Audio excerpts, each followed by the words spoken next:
বিসমিল্লাহির রহমানির রহিম। আসসালামু আলাইকুম। আমি রিজওয়ানা ইউসুফ, একজন মা। আজকে আপনাদের সামনে আমি একজন মা হিসেবে প্রথমবারের মতো আসলাম। আমার ছেলেকে আপনারা সবাই চিনেন, ফারাজ করিম চৌধুরী, যাকে আপনারা মানবতার ফেরিওয়ালা বলেন আপনারা নিজেদের ভালোবাসার থেকে। আজকে জাতির এই সংকটজনক মুহূর্তে আমার ছেলে চুপ,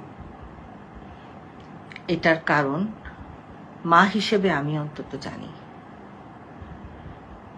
সে যেই ত্যাগ স্বীকারটা করছে সেটা কোনো দালালির জন্য না, সেটা কোনো দলের জন্য না, সেটা তার পারিবারিক একটা চাপের মধ্যে আছে দেখে সে আপনাদের পাশে দাঁড়াতে পারেনি।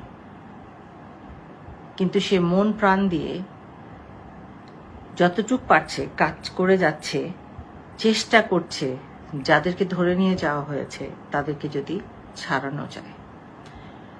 কিন্তু আমি চুপ করে বসে থাকতে পারিনি, কারণ আমি জানি আমার দুই সন্তান আমার কাছে কত প্রিয়। একটা মা হিসেবে আমি বারবার আমার ছেলের দিকে তাকিয়েছি, কিন্তু তার দিন ও 5-6 রাত ঘুমায়নি যখন এটা শুরু হলো। ও চেহারার দিকে আমি তাকাতে পারতাম না। আমি মা হিসেবে কিরকম একটা সংকটময় অবস্থানে দাঁড়িয়ে আছি সেটা গত কিছুদিন ধরে আমরা সবাই পরিবারে সেটা এটার ভিতর দিয়ে যাচ্ছি। কিন্তু আজকে না আর চুপ থাকতে পারলাম না, আর ভয় আমার লাগছে না। আজকে আমি আমার ছেলের জন্য আপনাদের কাছে ক্ষমা চাচ্ছি। আমার ছেলে মানুষকে ভালোবাসে, সে সব সময়, তার মনটা অনেক নরম, সে মানুষকে অনেক ভালোবাসে। আজকে আপনাদের পাশে সে হয়তো সশরীরে নাই, কিন্তু মন প্রাণ হৃদয় জুড়ে সে আপনাদের সাথে। আমি আমার ছেলে হয়ে আমি লজ্জিত, আমি আজকে লজ্জিত বলছি নিজেকে, মা হিসেবে আমি লজ্জিত আপনাদের সন্তানকে সাথে আমার ছেলেকে পাঠাতে পারিনি। অনেকে হয়তো বলছেন যে আমার ছেলে গেলে চিটাগংয়ের হয়তো কোনো ছেলের গায়ে গুলির আঁচড়টাও লাগতো না। আমি তাদের কাছে মাফ চাচ্ছি, সেই মাদের কাছে আমি মাফ চাচ্ছি, যদিও আমি জানি যে সন্তান হারানোর মতো কষ্টের এর থেকে ভারী আর কিছু নেই। আপনারা আমাকে বলে দিয়েন, যদি এখনো কোনোভাবে আমি আপনাদের কোনো কাজে আসতে পারি। আমি একজন আইনজীবী, আপনাদের যদি কোনো ধরনের আইনি সহায়তা লাগে নির্দ্বিধায় আমাকে বলবেন। আমি আজকে প্রথমবারের মতো আমার ছেলের সাথে আপনাদের সামনে এসে দাঁড়িয়েছি, একজন অপরাধী মা। সেই সব মায়ের আমি অপরাধী যে যারা তাদের সন্তান হারিয়েছেন। আমি জানি না উপরওয়ালা আমাকে মাফ করবেন কিনা, কিন্তু আমি আপনাদের কাছে আমার ছেলের হয়ে মাফ চেয়ে নিচ্ছি। আপনাদের কাছে আমি করজোড়ে মাফ চাচ্ছি। আমার যদি করণীয় কিছু থাকে, এক ফোঁটা যদি কিছু থাকে আমাকে বলবেন, আমি সেটা করার জান প্রাণ দিয়ে চেষ্টা করব। আমার ছেলেকে আপনারা ক্ষমা করে দিয়েন। যদি তারও কিছু এখন করার থাকে আমাকে জানান, আমি চেষ্টা করব। এই দেশ আমাদের সবার। আমরা এই দেশকে বাঁচানোর জন্য একবার না বারবার আমরা যুদ্ধ করেছি। 90-এর আন্দোলন আমার মনে আছে, এই 2024-এর আন্দোলন আমাকে 90-এর আন্দোলনের সেই স্মৃতিগুলো আবার জানাচ্ছে। ছাত্রছাত্রীরা হচ্ছে দেশের ভবিষ্যৎ, তাদেরকে প্রোটেকশন দেওয়া আমাদের কাজ, তাদের সাথে লড়া আমাদের কাজ না। আপনাদের কাছে এটাই আজকের জন্য আমার অনুরোধ। আপনারা আমাকে জানাবেন, ভালো হোক মন্দ হোক আমরা এই দেশেরই মানুষ, ভুল ত্রুটি আমাদেরই হয়, শুধরানো আমরাই নিজেদের করতে পারি। আমার ছেলের হয়ে আমি আবার আপনাদের কাছে ক্ষমা চাচ্ছি। যদি কিছু করতে পারি জানাবেন। আমি একটু কথা বলি।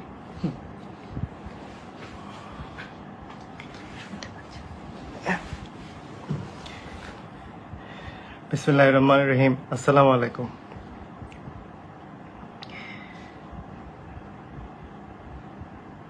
আমি আমার জীবনে আমি যখনই আপনাদের জন্য কাজ করেছি,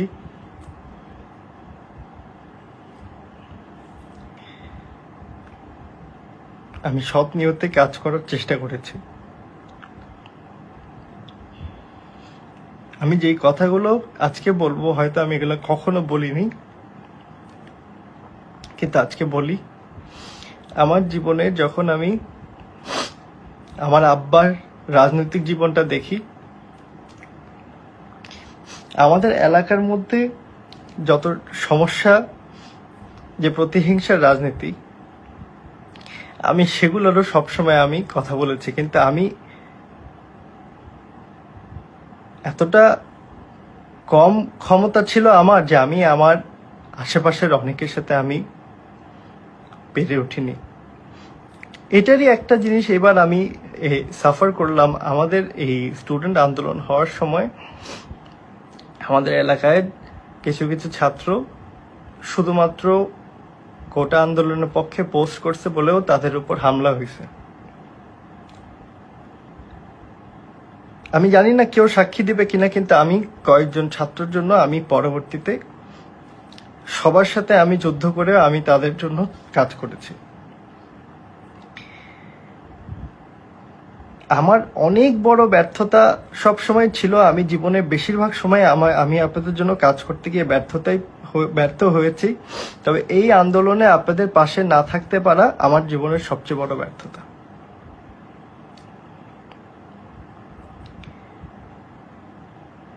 কিছুটা হলেও হয়তো আব্বার জন্য আব্বার দিকে তাকাইছি।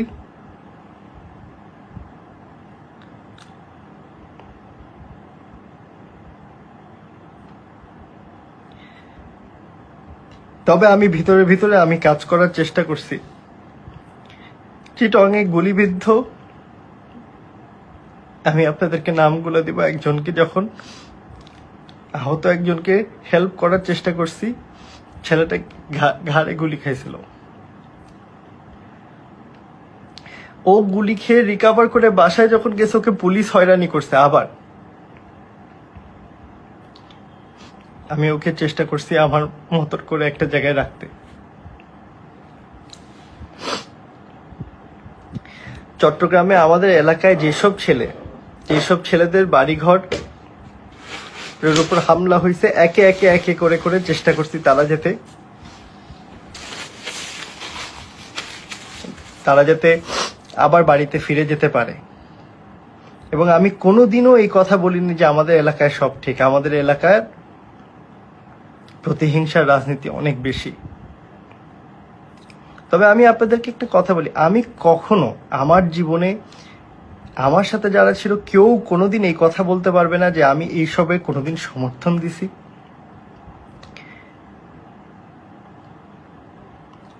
হ্যাঁ, এটা ঠিক যে আমি অনেক দেশের দুর্যোগে কাজ করেছি, কিন্তু এটাতে আমি করতে পারিনি। এটা আমার ব্যর্থতা, এটা আমাকে নিতেই হবে।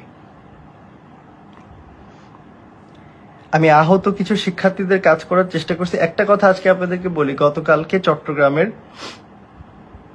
ছেলেটার বাড়ি গোপালগঞ্জ, তবে চট্টগ্রামে পড়ে। মিরপুর 1-এ মাসনুন নামে একটা ছেলেকে গ্রেফতার করে নিয়ে যায়। আমি জানি না এটা কেউ সাক্ষী দিবে কিনা। আমি 2 দিন ধরে আমি প্রথমে আমার পরিচিত যাদের কাছে ওর জন্য বলি, ও কিন্তু কিছু করেনি, যে আঁকাআঁকি করছিল। ওর ভাইয়ের সাথে যোগাযোগ করি। পরবর্তীতে একজন শিক্ষকের সহায়তায় ও ছুটে আসে। আমি অনেকগুলো পারিনি। আমি 7-8 জন যারা আহত, যারা প্রতিহিংসার শিকার হচ্ছিল, একজন ছাত্র আরমান, তার বোন আমাকে ফোন করে বলছে যে কোতোয়ালিতে ধরে নিয়ে গেছে। তার বোন ঢাকা ইউনিভার্সিটিতে পড়ে। আমি একজন আইনজীবী, তারা বললাম যে ছেলেটা অনেক ছোট, ছেলেটার বয়স 18 হয়নি। আপনারা শুধু এইসব আঁকাআঁকির জন্য ধরেন না, কিন্তু এই কাজগুলো প্রকাশ্যে করতে পারেনি, আসলেই পারেনি।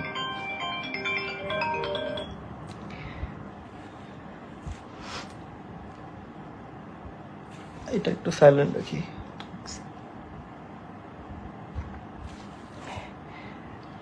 আমার আমার কথা হচ্ছে, আমি আপনাদেরকে আমার পজিশন, আমাকে আজকে বাংলাদেশের অনেক মানুষ আমাকে অন্যভাবে দেখে। আমি আমার পজিশনটা বলি। আমার পজিশন একটা একদম ক্লিয়ার, যে ছাত্রদের উপর যেই প্রথম কথা হচ্ছে, ছাত্রদেরকে যেভাবে গুলি করা হচ্ছে, হত্যা করা হচ্ছে, এটা কোনোভাবে আমি মেনে নিতে পারি না।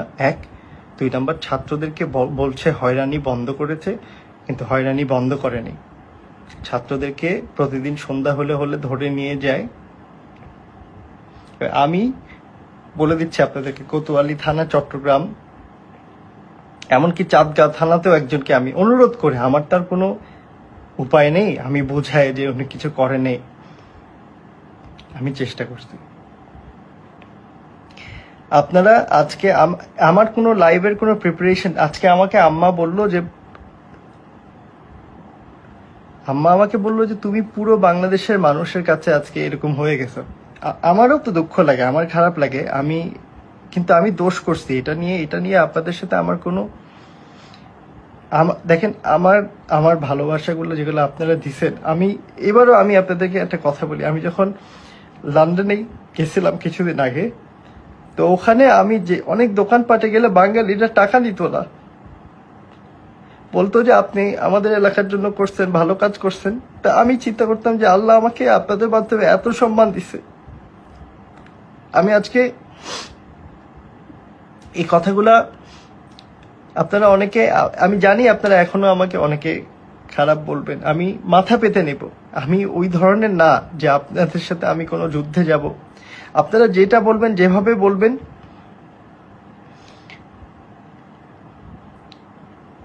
সকলেরই একটা, আমার যদি কোনো ভালো কাজ আপনাদের কখনো যদি মনে হয় আমার ছোটখাটো কোনো কাজ, আমার কোনো ভালো কাজ আপনাদের কোনো সময় ভালো লাগছে, যে না একটা ভালো কাজের দিকে তাকিয়ে হলো আমার হাজারো খারাপ কাজের মধ্যে, যদি আপনাদের কোনো কিছু আমার ভালো লেগে থাকে, আমাকে একটা সুযোগ দেবেন।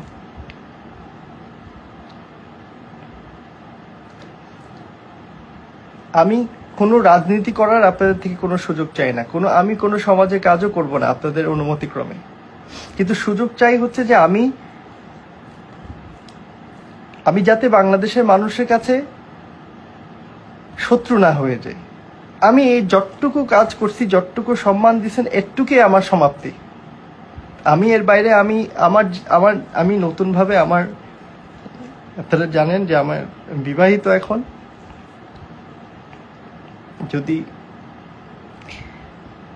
অনুমতি পাই, আপনাদের অনুমতি পাইলে ক্ষমার প্রয়াশ্চিত করার চেষ্টা করব। কিন্তু এখন ছাত্রছাত্রীরা আমাকে মেনে নাও নিতে পারে, আমি জানি, আমি এটাও বুঝি, কিন্তু অনেকে তাও ডাকে, কিন্তু আমি চিন্তা করি কোন মুখ নিয়ে যাব। আমি প্রথম থেকে তো ছিলাম না, আর প্রথমে বুঝতে ভুল করছি। আমি প্রথম যেদিন ভিডিও বানাই, আমি ভাবছি কোর্টের রায় দিয়ে এটা শেষ হয়ে যাবে, কিন্তু কোর্টের রায়ের আগে ছাত্রদের উপর আঘাত করা হয়, এবং আঘাত করার সাথে সাথে হত্যা এবং তাদের মৃত্যু হয়। তখন আমার আগের কথাটা পুরোপুরি, এটার আর কোনো দাম থাকে না। তবে এই পুরো ঘটনাটা আমার একটা অনেক বড় দোষ হচ্ছে, আপনারা বলতে পারেন আমাদের এলাকায় যে রাজনীতি হয়, এটা নিয়ে আমি অনেকবার বলেছি, কিন্তু এটা আমি পরিবর্তন করতে পারিনি, আর আমার কাছে পারবো বলে আমার কাছে মনেও হয় না। যদি আমি কোথাও একটা থাকতাম হয়তো কিন্তু শুধুমাত্র আমার সমাজের কাজ দিয়ে আমি সেটা পরিবর্তন করতে পারবো না, আমি এটা পারিনি। আমি কিন্তু প্রতিটা ভুল ত্রুটি আমি যখনই আমার জীবনে করেছি, আপনাদের থেকে আমি শিখেছি, আপনারা আমাকে বলেছেন। আমার জীবনে অনেক অনেক অনেক অনেক ভুলের মাঝে আপনারা আমাকে ধরিয়ে দিয়েছেন। আমি সত্যিকার অর্থে বলতে, আমি বাংলাদেশের মানুষের, আমি আপনাদের শত্রু হতে চাই না।